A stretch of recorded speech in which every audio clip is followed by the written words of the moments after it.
There's a military option on the table right now that almost nobody's talking about. And if it actually moves forward, it doesn't just change the map around Iran, it changes the entire game. Before we get into it, drop the country you're watching from in the comments. I actually read these. It helps me understand where this whole thing is landing with people. So you've heard the headlines about Israel and the US considering a land blockade on Iran. You've seen the words, maybe you scrolled past it. But I spent the morning digging into exactly what this means. And I gotta tell you, the more I read, the more I realized this isn't just another military threat. This is something we haven't really seen before. A land blockade. Think about that for a second. We talk about sea blockades all the time. Naval ships, stopping tankers. That's the kind of thing that makes the evening news. But a land blockade. That means pressing every single country that borders Iran to shut their crossings, tighten their transit controls, stop trade from moving over land. And the list of countries they're talking about, it's not exactly a list of America's best friends. Pakistan, Iraq, Turkey, Afghanistan, Turkmenistan. Some of these places we can barely get a phone call returned. So here's the question I kept coming back to. What makes anyone think they'd actually go along with it? Now, before I answer that, I need you to understand something about how this kind of pressure actually works. It's not like the US calls up Pakistan and says, hey, please close your border with Iran. Thanks. That's not how any of this operates. What they're talking about here is a multi-layered coercion campaign, diplomacy, economic incentives, and underneath all of it, the implicit threat of what happens if you don't cooperate. The Daily Telegraph sourced this from high-ranking Israeli officials, and the language they used was pointed. They talked about pressuring neighboring countries, closing border crossings, tightening transit controls, restricting trade with Tehran. Now ask yourself, what do you think happens to a country like Pakistan when it gets that phone call? Pakistan shares a border with Iran that runs over 900 kilometers. That's not a little checkpoint you can just lock up. That's a massive, porous, historically impossible to police frontier. People move across it every single day. Goods, families, everything. And they're supposed to just stop? Iraq's even more complicated. They've got a border with Iran that's almost as long. And their internal politics? Look, Iraq has spent the last 2 decades trying to hold itself together. They've got Iranian-backed militias operating openly inside their borders. They've got a government that's constantly balancing between Washington and Tehran, and now someone's going to ask them to pick a side publicly with a blockade. That's not a policy decision. That's a decision about whether the country stays intact. But here's what I find really interesting. The report specifically points out that Pakistan and Iraq could be weak links in the strategy. Think about that phrasing, weak links. What they're saying is these countries are vulnerable. They don't have the kind of ironclad alliance with the US that would make them automatic partners. They've got their own interests, their own relationships with Iran, their own domestic pressures. And if the US and Israel push too hard, the whole thing could backfire. And that's where the retaliation piece comes in, because Iran isn't going to just sit there while its neighbors close the doors. The newspaper noted that other border nations could face retaliatory measures from Tehran. Think about that for a minute. What does retaliation look like? It could be cyber attacks. It could be proxies getting activated in border regions. It could be missile strikes on infrastructure. It could be Iran deciding that if it can't trade, nobody in the region is going to feel safe. You've got to understand, Iran views its land routes as a lifeline. They're not just economic corridors, they're strategic depth. They're how they move weapons to Hezbollah, how they supply their allies in Syria, how they maintain influence across the entire Middle East. A land blockade doesn't just hurt their economy, it cuts their arms. So you tell me, what do you think they're going to do about that? Now let me take you back a little, because this didn't come out of nowhere. For months, there's been this quiet shift in how Washington talks about Iran. Not the public stuff you hear in press briefings. I'm talking about the language you pick up from people who know what's actually being discussed. A White House official said something that, honestly, I had to read a couple times. They said President Trump has all options at his disposal. All options. That's not normal diplomatic language. That's the kind of phrase you use when you want people to understand that nothing is off the table. Not diplomacy, not sanctions, not military action, not a land blockade. And here's what I think a lot of people are missing. This isn't just about Iran. It's about what the United States is willing to do and what it's willing to ask other countries to do in order to maintain its position. Because let's be real for a second. A land blockade is not a precision tool. It's a bludgeon. If you close border crossings, you don't just stop military supplies, you stop food, you stop medicine, you stop the basic goods that ordinary Iranians depend on. That's not a military strategy. That's a humanitarian crisis waiting to happen. And the US knows that. Israel knows that. So why is this on the table? I kept turning that question over in my head, and I think the answer has to do with frustration. Not just with Iran, with the whole situation. Because what's the alternative? You can bomb nuclear sites. That's been on the table for years. But bombing sets things back. It doesn't end them.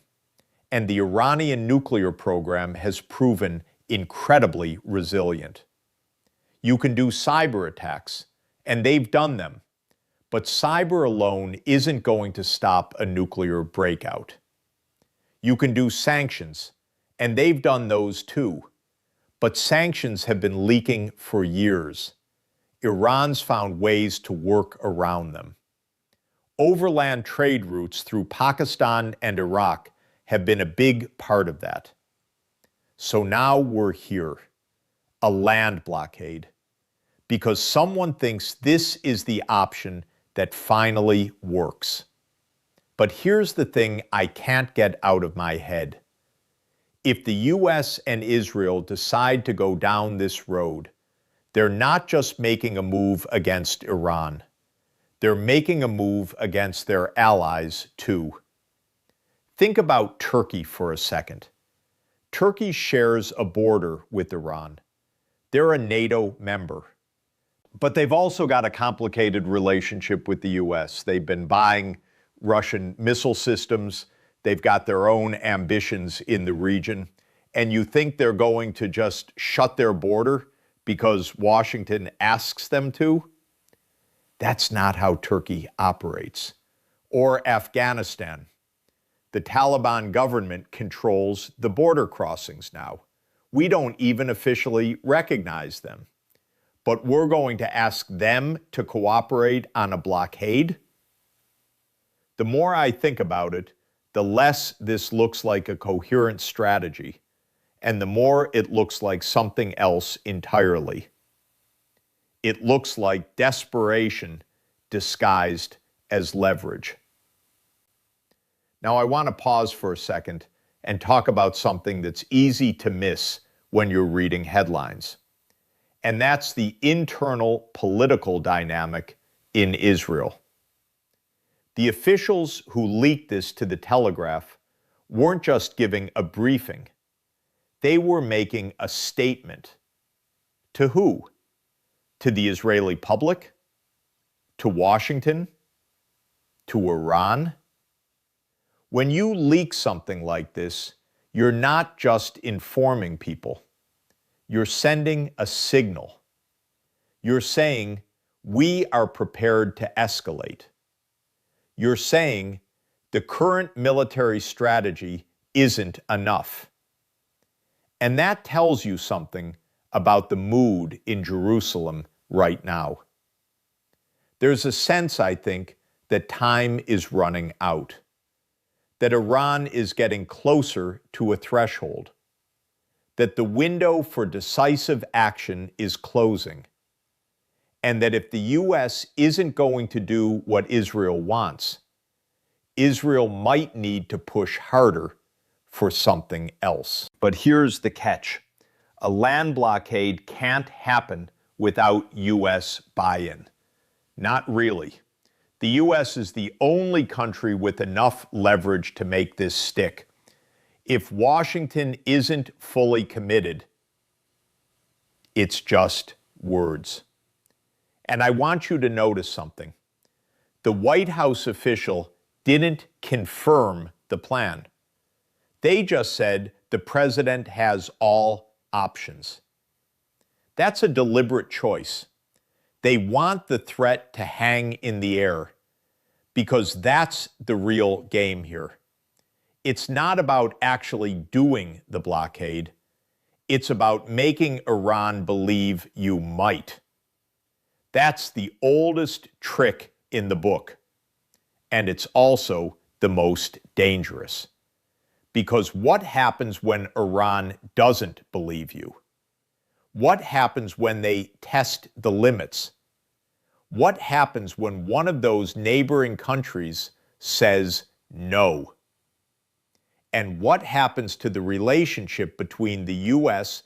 and those countries if the blockade is announced and they refuse to cooperate? This is the part that keeps me up at night.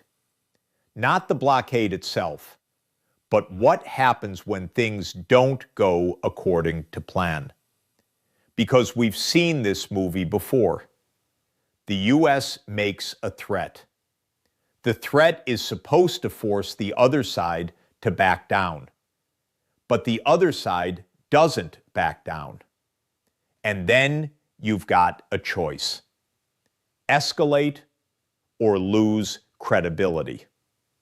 And credibility in the Middle East, that's everything. So who wins here? Who loses? Let's talk about Pakistan first, because I think they're the most interesting piece on this board. Pakistan has a complicated relationship with Iran. They're not enemies. They're not allies. They're neighbors. They have a border. They have trade. They have shared interests in stability. But they also have Saudi Arabia pulling them one way and the U.S. pulling them another. and China, honestly, pulling them a third. A land blockade would put Pakistan in an impossible position. Cooperate with the U.S. and Israel, and you anger Iran. Anger your own domestic constituencies that sympathize with Iran. Potentially provoke retaliation right across that 900-kilometer border. Refuse to cooperate, and you anger the U.S. Risk losing American support. Risk being seen as the weak link that allowed Iran to escape. So what does Pakistan do? They stall. They talk. They delay. They hope the whole thing blows over. But the people planning this blockade, they know that. They know Pakistan is going to be difficult. So what's the backup plan? Do they pressure Pakistan harder? Do they offer incentives? Do they threaten consequences? Or do they just decide that Pakistan doesn't matter and focus on other routes? See, that's the thing about a land blockade. You don't actually need every country to cooperate. You just need enough of them. If Turkey and Iraq close their borders, Iran is effectively cut off from its most important overland routes. Pakistan becomes secondary, and that's where Iraq comes in. Iraq is the linchpin. If Iraq cooperates, if Iraq can be convinced to tighten its transit controls, Iran loses its most direct land link to Syria and Hezbollah. That changes everything. But can Iraq be convinced? Think about the Iraqi government right now. They're fragile. They're dependent on Iranian-backed militias for internal security. They literally can't afford to antagonize Iran, not without risking civil conflict. So what's the U.S. offering? Security guarantees? Economic aid? Or is it more of a, you know what happens if you don't cooperate kind of conversation? Because that's the dark undercurrent here. This is a strategy that assumes the U.S. has leverage over countries that, honestly, it doesn't have that much leverage over. And that's what scares me. Not the intention, but the miscalculation. Now, I want you to think about something else. The headline said U.S.-Israel may impose land blockade. May. That's a small word doing a lot of work. Because right now, this is just an idea, a floated possibility, a trial balloon to see how the world reacts, to see if Iran blinks, to see if the neighboring countries start making nervous phone calls. This is diplomatic signaling. But the signals are getting louder, and the tone is shifting. Remember the language from the White House. All options. That's not a signal to Iran. That's a signal to everyone. Allies, adversaries, the American public. It's saying, we're thinking about things you haven't considered yet. And that's the moment where I think this gets dangerous. Because when you put something like this out there, when you make a land blockade a legitimate topic of discussion, you've already changed the conversation. You've already raised the stakes. you've already moved the Overton window on what's acceptable. Next time, it won't be a question. It'll be a plan. Let me get into the military piece of this, because if you think a land blockade is just about border crossings, you're missing a big part of it. A land blockade requires enforcement, and enforcement requires presence. And presence in this part of the world, that means troops. You don't just call up Pakistan and say, close your border. You need people there to monitor. You need personnel to verify that trucks aren't moving. You need intelligence assets to track what's going in and out. That's not a diplomatic mission. That's a military operation. And the countries being asked to cooperate, they know that. They know that if they agree to this, they're effectively signing up for a foreign military presence on their soil, or at the very least, a level of scrutiny that they've never accepted before. So what's in it for them? That's the question that nobody's asking. What's in it for Pakistan? What's in it for Iraq? What's in it for Turkey?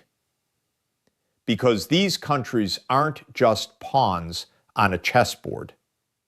They've got their own interests, their own futures, their own people to answer to. And they're not going to do the US and Israel a favor just because. So the pressure has to be real. The consequences of refusing have to be worse than the consequences of accepting. And that's where things get ugly.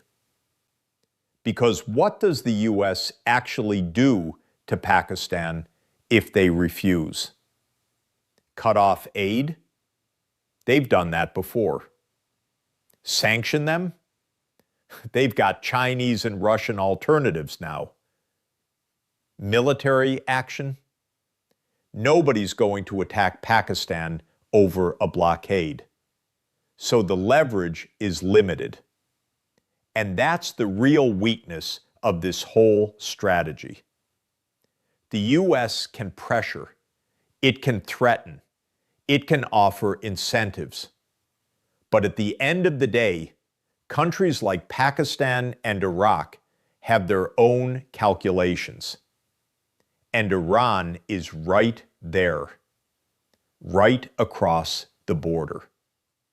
Now I want to talk about the media reaction to this, because it's almost like nobody knows what to make of it. Some outlets are treating it as a genuine military option. Others are calling it diplomatic maneuvering. And some are just ignoring it. But the market reaction? That's been interesting. Oil prices. They twitched. Not a huge move, but you could see the nervousness. Because a land blockade on Iran doesn't just affect Iran. It affects the entire region. It raises questions about supply routes, about shipping lanes in the Persian Gulf, about whether the Strait of Hormuz becomes a flashpoint again. And the global markets hate that kind of uncertainty. But here's what I think is really happening underneath all of this. And this is the part that I spent the most time thinking about. The land blockade conversation isn't really about Iran. Not entirely. It's about the United States' role in the Middle East. It's about whether the U.S. is still willing to be the primary security guarantor for its allies, or whether it's shifting to a different model. a model where it uses leverage and pressure instead of troops and bases. Think about it. A land blockade would be a massive strategic shift. It would mean the U.S. is relying on the cooperation of countries that aren't traditional allies, countries that have, frankly, been drifting away from the American orbit for years. And if that fails, what's the backup? There isn't one. That's the thing about moving to a strategy of pressure and coercion. If the pressure doesn't work, you're left with two options: escalate or withdraw. And neither of those is a good outcome. Escalation means military confrontation with Iran. And that's not just a war with Iran. That's a war that could spread across the region. That's Hezbollah getting involved. That's proxies in Iraq and Syria. That's the Houthis in Yemen launching attacks on Saudi Arabia. That's a regional war. And withdrawal? That means admitting that the threat didn't work. That means Iran wins. That means American credibility in the region takes a massive hit. So no matter what happens, this is a high-stakes game. I keep going back to that White House official's comment. All options at his disposal. That's a phrase that's meant to make you think, to make you wonder. But it's also a phrase that's meant to buy time. Because the longer the U.S. keeps all options open, the longer it can avoid making a decision. The longer it can keep Iran guessing. And the longer it can maintain the possibility that a land blockade is actually coming. But at some point, the bluff gets called. And that's the moment we have to be ready for. Because when the bluff gets called, the U.S. has to decide, does it actually go through with this? Does it start pressuring Pakistan and Iraq and Turkey in ways that could permanently damage those relationships? Does it start down a path that could lead to war? Or does it back down? And here's the thing I want you to hold on to. Either way, this changes things. If the U.S. goes through with this, the Middle East changes. The relationships between the U.S. and its non-ally neighbors change. The strategic calculus for Iran changes. The world changes. And if the U.S. backs down, Iran learns something. It learns that American threats have limits. It learns that the U.S. isn't willing to go all the way. That's not a small thing. So what do you think happens next? I'm asking you honestly, because I look at this and I see two paths. Neither one is good. Both of them involve risk. Both of them could spiral out of control. Now, I want to bring this back to something bigger, something that's been on my mind all morning. We've been talking about the mechanics of a land blockade. But what I really want you to understand is the intention behind it, the mindset. The U.S. and Israel aren't looking at this as some kind of limited, coercive measure. They're looking at it as a strategy to break Iran's strategic depth, to cut Iran off from its allies, to isolate Tehran economically and militarily, in a way that sanctions alone could never achieve. That's a war aim, not a diplomatic maneuver. That's something you do when you've decided that containment isn't enough. When you've decided that the current relationship with Iran needs to be fundamentally reshaped. And that changes everything.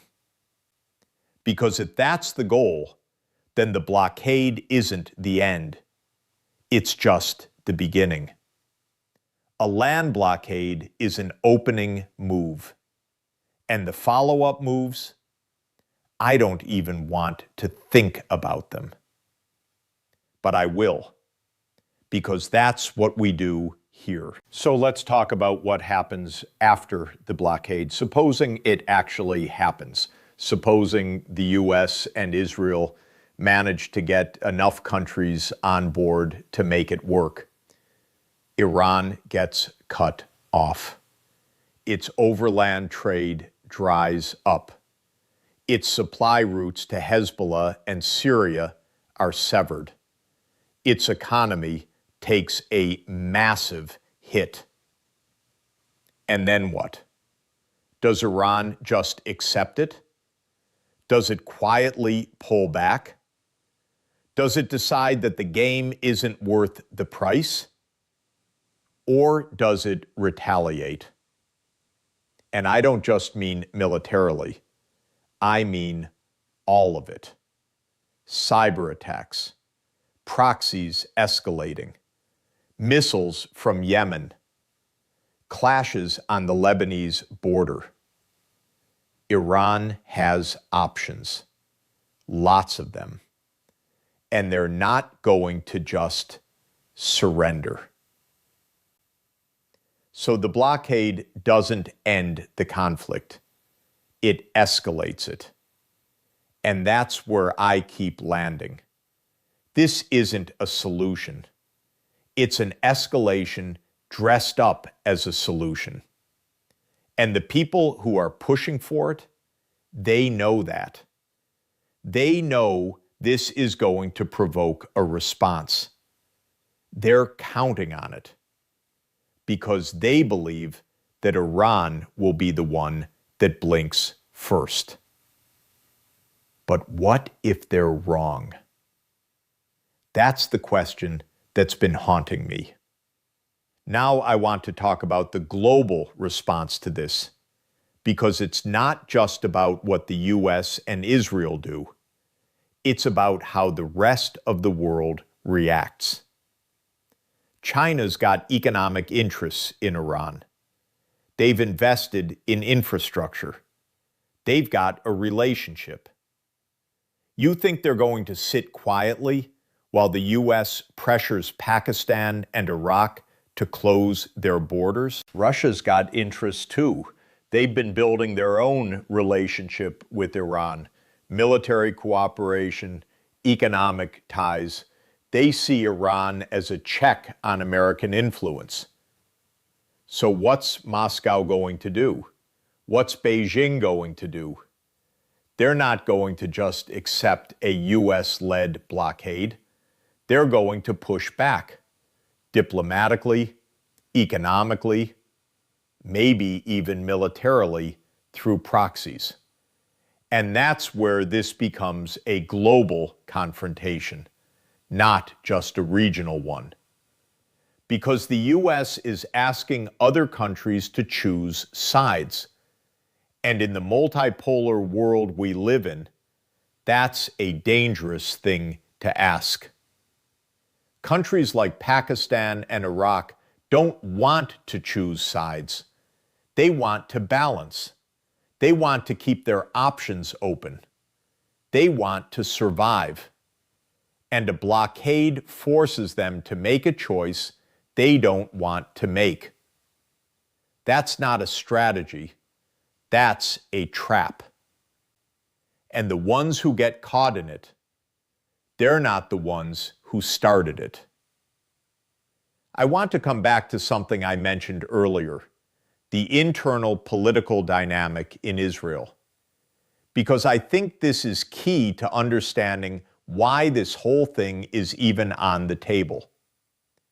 Israel has been warning about Iran's nuclear program for years.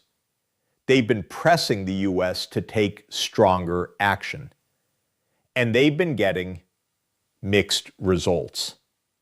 Obama did the JCPOA. Trump walked away from it. Biden tried to re-engage. Trump came back and went harder. It's been a roller coaster. And now there's a sense in Israel that the window is closing, that Iran is too close to a nuclear threshold, that if something doesn't change soon, it might be too late. So you've got Israeli officials looking at options, desperate options, options that a few years ago wouldn't have been considered. And one of those options is a land blockade. But here's what I want you to understand. This isn't just about Iran's nuclear program. Not really. It's about Iran's regional influence, about its proxies, about the fact that Iran has been fighting a proxy war with Israel for decades, about Hezbollah's rockets, about Hamas in Gaza, about the attacks from Yemen. Israel wants to break that, all of it.